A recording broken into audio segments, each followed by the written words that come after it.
আমি আল্লাহ তোমারে এমনিতে দুনিয়াতে পাঠাই নাই, তুমি আনন্দ ফুর্তি কইরা দুনিয়ার জীবনটা কাটাইয়া দিয়া চলে আসবা। আল্লাহ বলেন আফাসিবতুম আন্নামা খলাকনাকুম আবাসা ওয়া আন্নাকুম ইলাইনা লা তুরজাউন। এই পৃথিবীর মানুষেরা, তোমরা কি ভাবছো আমি আল্লাহ তোমাদেরকে অনর্থক বানাইছি, অযথা বানাইছি, তোমাদের কোনো কাজ নাই, আমি আল্লাহর কাছে কোনো হিসাব দিতে হবে না? তোমরা কি এমনি ভাবছুনি? এরে দুনিয়ার মানুষেরা স্মরণ রাখো, আল্লাহর পয়গম্বর বিশ্বনবী বলেন লা তাযুলু কদাম ইবনি আদম, বনে আদমের কোন পা আল্লাহর সামনে থেকে বিন্দু মাত্র সামনে বাড়াতে পারবে না যতক্ষণ পর্যন্ত পাঁচটা প্রশ্নের জবাব না দেবে। এক নম্বর প্রশ্ন হলো আনুমুরিহি ফিমা ফুনা। আল্লাহ বলবেন রে গোলাম, আমি তোমারে 70 বছর জীবন দিয়েছিলাম, এই জীবনটা কোথায় কাটাইছো? আজকে তুমি হিসাব দিয়া যাও। আল্লাহ বলবেন ওয়ান শাবাবি ফিমা আফনা, আমি তোমারে আমি আল্লাহ যৌবন দিয়েছি রে যুবক, এই যৌবনটা কোথায় কাটাইলা? এই যৌবনের হিসাব দিয়া যাও। খেলাধুলা করে কাটাইছো, আনন্দ ফুর্তি করে কাটাইছো, এটার জবাব তুমি আজকে দিয়া যাও। এই জবাব যখন না দিতে পারবে রে, সেদিন আল্লাহর সামনে থেকে এক কদম তোমার নড়বে না। দেখেন আল্লাহ তাআলা যে অনেক সময় দেখা যাবে অল্প আমলের কারণে আল্লাহ যে মাফ করে দিবেন। আল্লাহ কাল কিয়ামতের ময়দানে দুইটা মানুষকে আল্লাহ আদেশ করবেন তোমরা জাহান্নামে চলে যাও। এই আদেশ পায়া একজনে জাহান্নামের দিকে দৌড়াতে শুরু করব, জোরে বলেন নাউজুবিল্লাহ। আরেকজনে দাঁড়ায় থাকবে।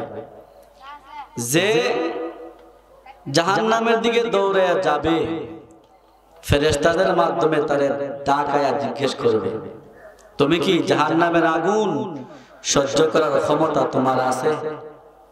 আমি বললাম আর তুমি দৌড়ে জাহান্নামে চলে গেলে। তখন সে ডাক দিয়ে আল্লাহকে ডাক দিয়ে বলবে হ্যাঁ প্রভু, দুনিয়া জগতের মধ্যে আমি আপনার কত বিধান আমি লঙ্ঘন করেছি, আপনার বিধান পালন করতে পারি নাই। আল্লাহ আজকে আপনি আদেশ করেছেন, আপনি হুকুম করেছেন জাহান্নামে যাওয়ার জন্য। হ্যাঁ প্রভু, জাহান্নামের আগুন সহ্য করতে পারবো কিনা এই টেনশন আমি করি নাই, এই চিন্তা আমি করি নাই।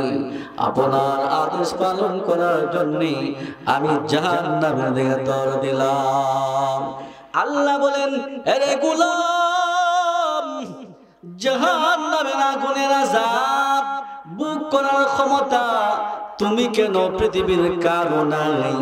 কারণ আল্লাহ নিজে বলে দিয়েছেন এ পৃথিবীর মানুষেরা, তোমাদের মধ্যে মন কে আছে এই আগুন বুক করবে, আগুনের আযাব বুক করবে।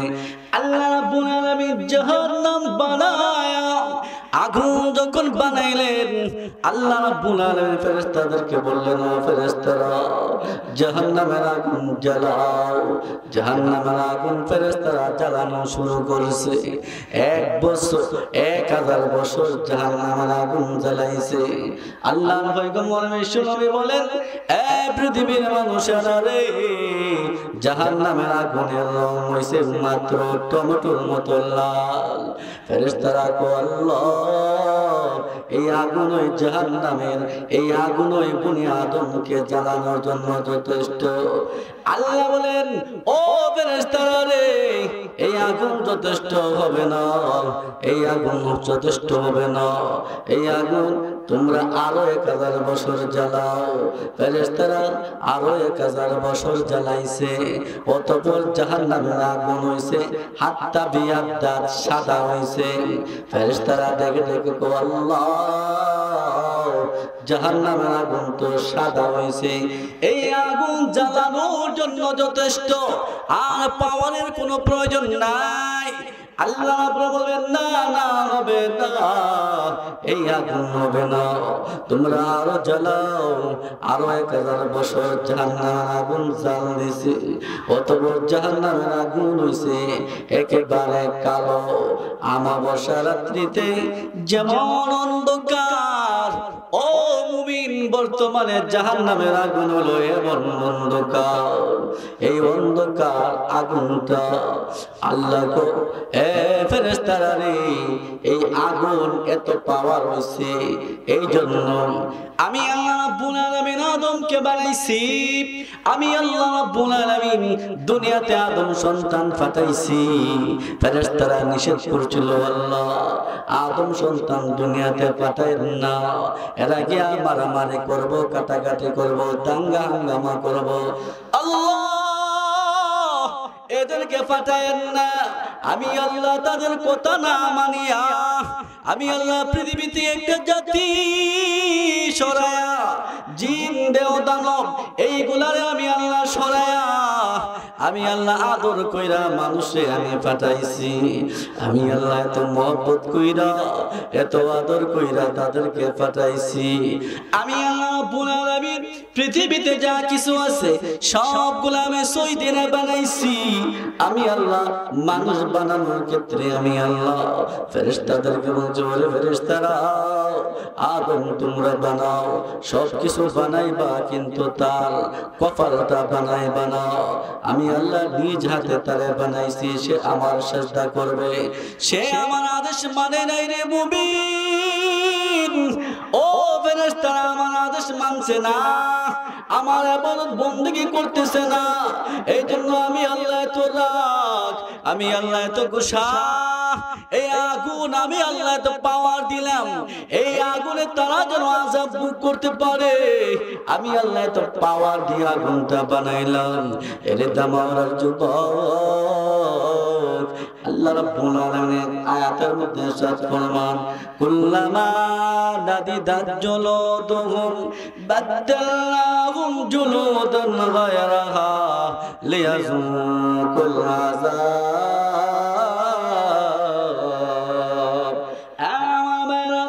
আল্লাহ রাব্বুল আলামিন বলেন, এই আগুনে মানুষ যখন পড়বে, এই আগুন তারে এমন ভাবে খাবে, এমন ভাবে তারে পোড়াবে, মুহূর্তের মধ্যে রাইসুল মুফাসসিরিন আব্দুল্লাহ ইবনে আব্বাস রাদিয়াল্লাহু তাআলা বলেন, আল্লাহ তার শরীরটারে 70 বার পরিবর্তন করে দিবেন। লা ইলাহা ইল্লাল্লাহ, লা ইলাহা ইল্লাল্লাহ, লা ইলাহা ইল্লাল্লাহ, লা ইলাহা ইল্লাল্লাহ, লা ইলাহা ইল্লাল্লাহ, লা ইলাহা ইল্লাল্লাহ, লা ইলাহা ইল্লাল্লাহ, লা ইলাহা ইল্লাল্লাহ, লা ইলাহা ইল্লাল্লাহ, মুহাম্মাদুর রাসূলুল্লাহ। আল্লাহ দেখে দেখে বলবেন, ও গোলাম, এই আগুন সহ্য করার ক্ষমতা তোমার নাই, তারপরে তুমি কেন দৌড়াও? সে বলবে, আল্লাহ দুনিয়ার জগতের মধ্যে তোমার আদেশ মানতে পারি নাই, তোমার নিষেধ মানতে পারি নাই। প্রভু গো, আজকে দিনে আপনি আমাকে জাহান্নামে দেওয়ার জন্য আদেশ করেছেন, আপনার আদেশ মানার জন্য আমি জাহান্নামের দিকে দৌড় দিলাম। আল্লাহ কো এরে গোলাম, তোমার এই কথা শুনে আমি আল্লাহ দয়া এসে গেছে, আমি রহমানের দরওয়াজায় দরিয়ায় জোশ এসে গেছে। যা আমি আল্লাহ তোর জিন্দেগীর গুনাহ মাফ কইরা দিয়া জান্নাতের আদেশ দিয়া দিলাম। জোরে জোরে সুবহানাল্লাহ। এ মুসলমান যে দাঁড়ায় রইছে, আল্লাহ বলবেন এরে গোলাম, জাহান্নামে যাওয়ার জন্য তোরে বললাম, তুই যে গেলে না, কারণটা কি? সে কো আল্লাহ, আমার না বই লাগে, এই আগুন সহ্য করার ক্ষমতা তো আমার নাই। আমার আল্লাহ ডাক দিয়ে বলবেন এরে গোলাম, আমি আল্লাহ রাব্বুল আলামিন তোমার এই কথাটা এত ভালো লাগছে, আমি আল্লাহ রহমানের দরিয়ায় জোশ এসে গেছে। যা যা, আমি আল্লাহ তোর জিন্দেগীর তামাম গুনাহ মাফ কইরা দিয়া তোরে জান্নাতের আদেশ দিয়া দিলাম। এরে বড়বার যুবক, আজকে হতে পারে আল্লাহ আমাদের এই মাহফিল নাজাতের ওসিলা হয়ে যেতে পারে। আল্লাহ হয়তো যদি বলে ফেলে, ও দামাওয়ালার যুবকেরা কারা গো, এই বড়বার মাহফিলে গেছিল, আমি আল্লাহ তোর জিন্দেগীর গুনাহ মাফ করে দিয়া জান্নাতের আদেশ দিয়া দিলাম। জোরে জোরে বলুন সুবহানাল্লাহ। আল্লাহ যদি আদেশ দেয় রে মুমিন, আল্লাহর কোনো লাভ আসেনি। আরো জোরে কর, আল্লাহর লাভ নাই, আল্লাহর লস নাই, আল্লাহর লাভ নাই, লস নাই। ও পৃথিবীর মানুষেরা, সারা পৃথিবীর মানুষ যদি মিলে যদি নেক আমল শুরু করে দেয়, একেবারে রাষ্ট্রীয় পর্যায় থেকে নিয়ে ঘর পর্যন্ত যারা আছে সবাই যদি নেক আমল করে, সবাই যদি ভালো কাজ করে, আল্লাহওয়ালা মুত্তাকি পরহেজগার হয়ে যা, আল্লাহর কোনো লাভ নাই, আল্লাহর কোনো লস নাই। আল্লাহর রাজত্বের মধ্যে একটু কোনো পারবে না, আল্লাহর মহানত্বের মধ্যে একটু কোনো পারবে না। এ পৃথিবীর মানুষেরা, তোমাদের লাভ হবে তোমরা যদি নেক আমল করো, তোমরা যদি আমল করো তাহলে তোমাদের লাভ, তোমরা যদি আমল না করো রে তাহলে তোমাদের লস। ঠিক কিনা ধরে কর। আল্লাহ হাদিসে কুদসিতে ডাক দিয়া বলে, ও পৃথিবীর মানুষ গো, তোমরা সারা পৃথিবীর মানুষ মিলে যদি তোমরা অন্যায় শুরু করে দাও, অন্যায় করতে করতে অন্যায়ের চূড়ান্ত সীমায় যদি চলে যাও, ও পৃথিবীর মানুষেরা, আমি আল্লাহর কোনো কমবে না, আমি আল্লাহর জাতের মধ্যে কোনো কমতি হবে না, আমি আল্লাহ রাব্বুল আলামিনের মহানত্বের মধ্যে কোনো কমবে না, বরং যা হবে রে সব তোমাদের ক্ষতি হবে। ঠিক কিনা ধরে কর। লাভ আর লস সব আমাদের, আল্লাহর কোনো লাভও নাই, আল্লাহর কোনো লসও নাই। ঠিক কিনা ধরে কর। এই জন্য আমরা যদি নেক আমল করি তাহলে আমাদের জিন্দেগি সুন্দর হবে, আমরা সফলতা অর্জন করব, আমরা কামিয়াব হব। আমরা যদি আমল না করি তাহলে আমাদের লস। এই জন্য আমি যে আয়াত তেলাওয়াত করেছি, আয়াতের মধ্যে আল্লাহ তাআলা বলেন, ওয়াকাযা রাব্বুকা আল্লা তা'বুদু ইল্লা ইয়াহু ওয়া বিল ওয়ালিদাইনি ইহসানা ইম্মা ইয়াবলুগান্না ইনদাকাল কিবারা আহাদুহুমা আও কিলাহুমা ফালা তাকুল লাহুমা উফফিন ওয়ালা তানহারহুমা ওয়া কুল লাহুমা কাওলান কারীমা। এই আয়াতের মধ্যে আল্লাহ তাআলা বলেন, তোমরা আমার ইবাদত করো। আল্লাহ ফয়সালা করছেন আল্লাহর ইবাদত করার জন্য। কার ইবাদত করার জন্য? আরো জোরে কোন? কার? আল্লাহ। দুনিয়াতে কোনো মানুষ উদ্দেশ্য ছাড়া কোনো কাজ করে না। উদ্দেশ্য ছাড়া কোনো কাজ করে? কোনো মানুষ উদ্দেশ্য ছাড়া কাজ করে না। স্বয়ং আল্লাহও উদ্দেশ্য ছাড়া কাজ করে না। আল্লাহ আমাদেরকে দুনিয়াতে পাঠাইছেনই আল্লাহর ইবাদত করার জন্য, ঠিক কিনা জোরে কর। একমাত্র উদ্দেশ্য এটাই যে মানুষ আমার ইবাদত করবে, আমার বন্দেগী করবে। আল্লাহর ইবাদত করার জন্য আমাদেরকে দুনিয়াতে পাঠাইছে। আল্লাহ আমাদেরকে এমনি ছেড়ে দেন নাই।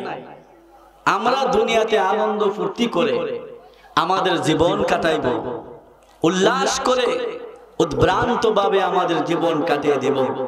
আল্লাহ আমাদেরকে এই জন্য পাঠাই নাই। আল্লাহ কয়, আমি দুনিয়াতে আদম সন্তান পাঠাইছি, ওমা খালাকতুল জিন্না ওয়াল ইনসা ইল্লা লিয়াবুদুন। আমি মানুষ আর জিন জাতি এইগুলারে আমি দুনিয়াতে পাঠাইছি, সৃষ্টি করছি আমি আল্লাহর ইবাদত করার জন্য। জোরে বলো সুবহানাল্লাহ। লিয়াবুদুন এর ব্যাখ্যায় রাইসুল মুফাসসিরিন আব্দুল্লাহ ইবনে আব্বাস বলেন, লিয়াবুদুন এর অর্থ হলো লিয়ারিফুন, মানুষ আমারে চিনবে। আমাদের যে একজন রব আছে, আল্লাহ আছে, এই আল্লাহ তাআলাকে চিনার জন্য আমাদেরকে দুনিয়াতে পাঠাইছে। কোন মানুষ আল্লাহরে চিনল না, আল্লাহর ইবাদত করলো না, এর মতো নিমক হারাম আর কেউ হতে পারে না, ঠিক কিনা জোরে কর। আল্লাহ তো আমাদেরকে কত নিয়ামত দিছে, এই নিয়ামতের কোনো শেষ নাই। আল্লাহ আমাদেরকে দুইটা হাত দিছে, যার দুইটা হাত নাই সে বুঝে দুইটা হাতের যে কত মর্যাদা, ঠিক কিনা জোরে কর, দাম। আল্লাহ আমাদেরকে দুইটা চোখ দিছে, এই চোখ যে কত মূল্যায়ন, কত দাম। যার দুইটা চোখ নাই সে বুঝে এই চোখের যে কত দাম। যার দুইটা পা নাই সে বুঝে দুইটা পার যে কত দাম। আল্লাহ আমাদেরকে চলার জন্য দুইটা পাও দিছে, ঠিক কিনা জোরে কর। আল্লাহ আমাদের ভিতরে আরো কত দামি দামি অঙ্গ দিছে। এই যে দুইটা কিডনি কত দামি, এক একটা কিডনির দাম কত দাম, কালো বাজারের মধ্যে পাওয়া যায়, অনেক দাম। আল্লাহ আমাদেরকে মাগনা দুইটা কিডনি দিয়ে দিছে। দুইটা বাল্ব কত দামি বস্তু আল্লাহ আমাদেরকে দিয়ে দিছে। আমাদের যে ফিডে যে একটা মেরুদণ্ড আছে, এটার দাম যে কত। সৈয়দাবাদ বড় একজন ছিল সচিব, হেতে লাগাইছে তার মেরুদণ্ডটা 80 লক্ষ টাকা লাগছে মেরুদণ্ডটা লাগাই আনতে। কয় লাখ টাকা লাগছে? 80 লক্ষ টাকা। আপনি চিন্তা করে দেখেন, 80 লক্ষ টাকা। মানুষ জীবনে কত টাকা কামাই করে। আল্লাহ সব আমাদেরকে মাগনা দিয়ে দিয়েছেন, সুবহানাল্লাহ জোরে কর। কেন মাগনা দিয়েছেন? এইগুলা যদি আমাদের শরীরে কামাই করে লাগানো হইতো তাহলে চিন্তা করে দেখুন, আল্লাহ যে হায়াতগুলা দিছিল আমাদেরকে 60-70 বছর, এই হায়াতগুলা চলে যাইতো এইগুলা কামাই করে শরীরের মধ্যে ফিট করতে, ঠিক কিনা জোরে কর। চোখ কামাই করতে আমাদের জীবনের বড় অংশ চলে গেল। দুইটা হাত কামাই করে লাগাইতে আমাদের জীবনের অনেক অংশ চলে গেল। দুইটা কিডনি আমাদের শরীরে লাগাইতে অনেক টাইম চলে গেল। দুইটা বাল্ব লাগাইতে আমাদের জীবনে অনেক সময় চলে যেত, ঠিক কিনা জোরে কর। আল্লাহ রাব্বুল আলামিন এর দরবারে আল্লাহ তাআলা যদি জিজ্ঞেস করতো, এরে গোলাম, দুনিয়াতে আমি তোমারে 60 বছর 70 বছর জীবন দিয়েছিলাম, এরে গোলাম এই জীবনটা তুমি কোন কাটে কিভাবে তুমি কাটাইছো? এরে বরাবর যুবক, আমি আল্লাহ তোমারে আমি 60 বছর 70 বছর জীবন দিছি, এই জীবনটা তুমি কোথায় কাটাইছো? আমি আল্লাহ তোমারে যৌবন দিলাম, এই যৌবনকাল তুমি কোথায় কাটাইছো? সেদিন যেন সে বলতে না বলে, আল্লাহ আপনি আমার দুইটা চোখ দেন নাই, আমি আমার জীবনের বড় অংশ চোখ কামাই করতে গিয়া কাটাইয়া দিছি। আল্লাহ তুমি আমার দুইটা হাত দাও নাই, আল্লাহ আমার জীবনের বড় একটা অংশ দুইটা হাত কামাই কইরা লাগাইতে গিয়া কাটাইয়া দিছি। আল্লাহ তুমি আমার দুইটা কিডনি দাও নাই, আল্লাহ আমি আমার জীবনের বড় একটা অংশ এই দুইটা কিডনি কামাই করতে গিয়া কাটাইয়া দিছি।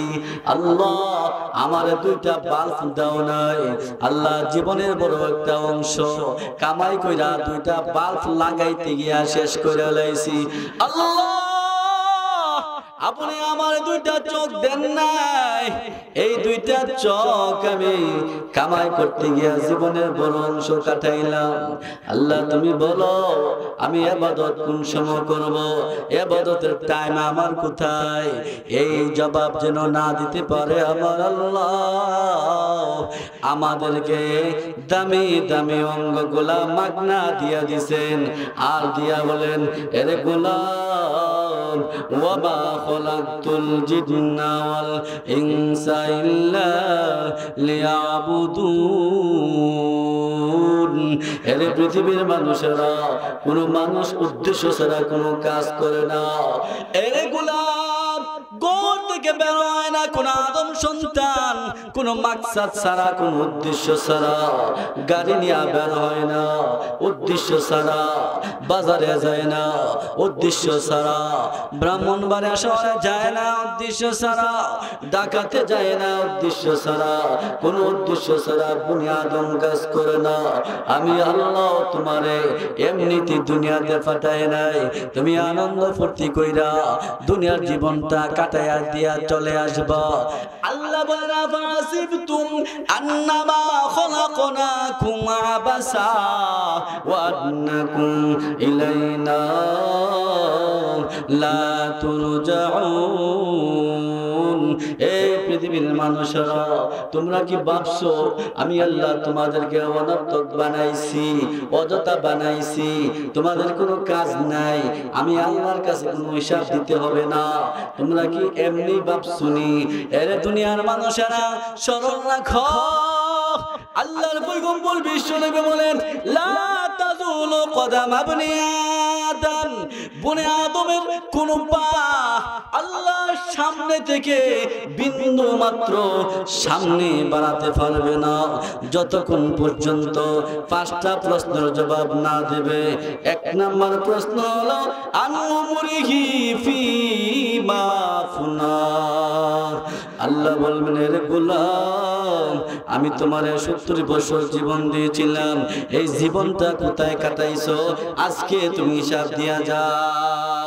আল্লাহ বলবেন ওয়ান শাবাবি ফিমা আফনা, আমি তোমারে আমি আল্লাহ যৌবন দিয়েছি রে যুবক, এই যৌবনটা কোথায় কাটাইলা, এই যৌবনের হিসাব দিয়া যাও। খেলাধুলা করে কাটাইছো, আনন্দ ফুর্তি করে কাটাইছো, এটার জবাব তুমি আজকে দিয়া যাও। এই জবাব যখন না দিতে পারবে রে, সেদিন আল্লাহর সামনে থেকে এক কদম তোমার নড়বে না।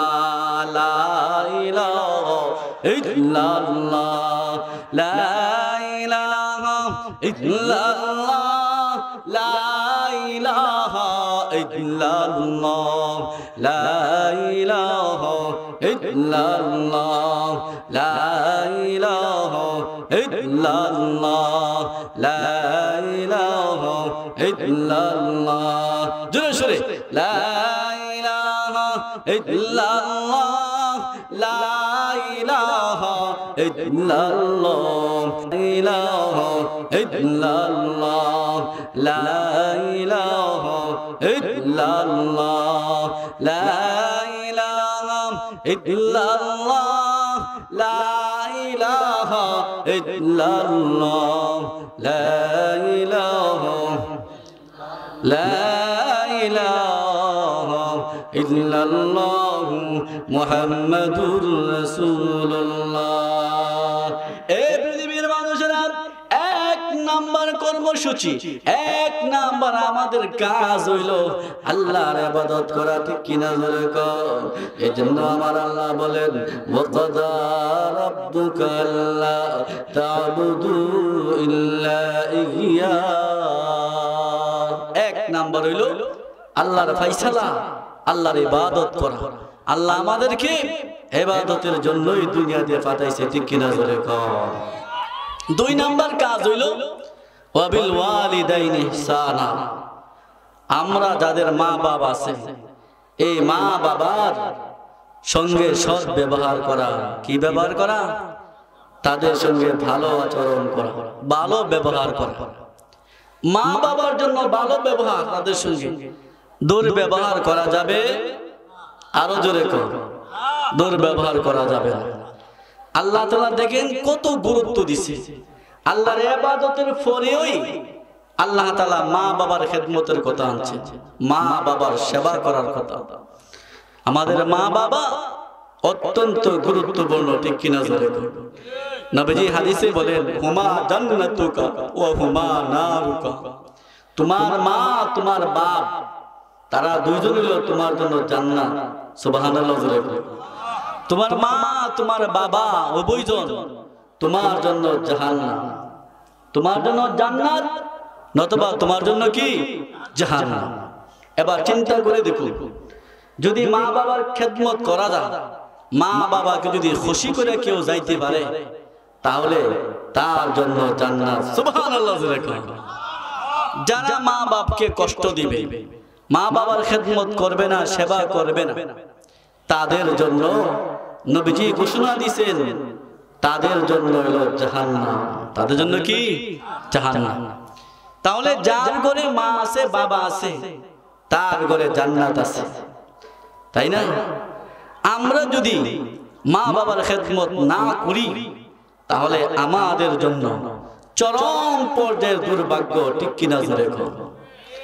তাহলে মা বাবার খেদমত, মা বাবার সেবা দেখেন আল্লাহ তাআলা আরেক আয়াতের মধ্যে ইরশাদ করেন,